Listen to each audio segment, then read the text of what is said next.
اعوذ باللہ من الشیطان الرجیم بسم اللہ الرحمن الرحیم۔ السلام علیکم ناظرین۔ ایک دفعہ امام ابو حنیفہ رحمۃ اللہ علیہ کی مجلس میں ایک شخص آیا اور دریافت کیا کہ ایک شخص نے 3 قسمیں کھائی ہے اور نجات کی کوئی صورت نظر نہیں آ رہی، آپ ہی اس کا کوئی حل فرما دیجئے۔ امام ابو حنیفہ رحمۃ اللہ علیہ نے معلوم کیا تو پتہ چلا کہ اس شخص نے پہلی قسم یہ کھائی ہے کہ اگر میں کوئی نماز قضا کروں تو میری بیوی کو 3 طلاق ہوگی۔ دوسری قسم یہ کہی ہے کہ اگر آج میں اپنی بیوی سے قربت اختیار نہ کروں تو اس کو 3 طلاق ہوگی۔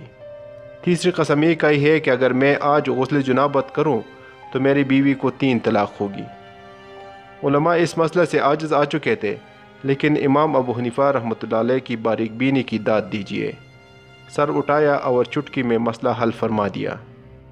امام ابو حنیفہ رحمۃ اللہ علیہ نے فرمایا، یہ شخص آج عصر کی نماز پڑھ لے اور عصر کی نماز سے فراغت کے بعد اپنی بیوی سے قربت اختیار کر لے، پھر جب سورج غروب ہو جائے تو یہ شخص غسل کر لے اور مغرب اور عشاء کی نماز پڑھ لے، طلاق واقع نہیں ہوگی اور تینوں قسمیں پوری ہو جائے گی۔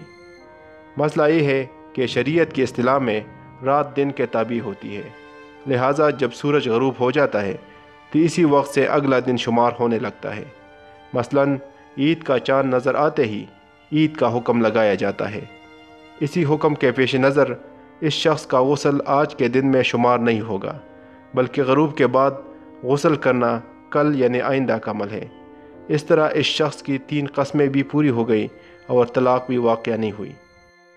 معزز ناظرین، اگر ویڈیو اچھی لگی تو لائک کریں اور اس طرح کی اصلاحی اور سبق آموز ویڈیو دیکھنے کے لیے ہمارے چینل کو سبسکرائب کریں اور ساتھ والے گھنٹی کے نشان پر بھی کلک کریں تاکہ آپ کو ہمارے آنے والی ویڈیو کی اپڈیٹ مل سکے۔ جزاک اللہ خیرا، والسلام علیکم ورحمۃ اللہ وبرکاتہ۔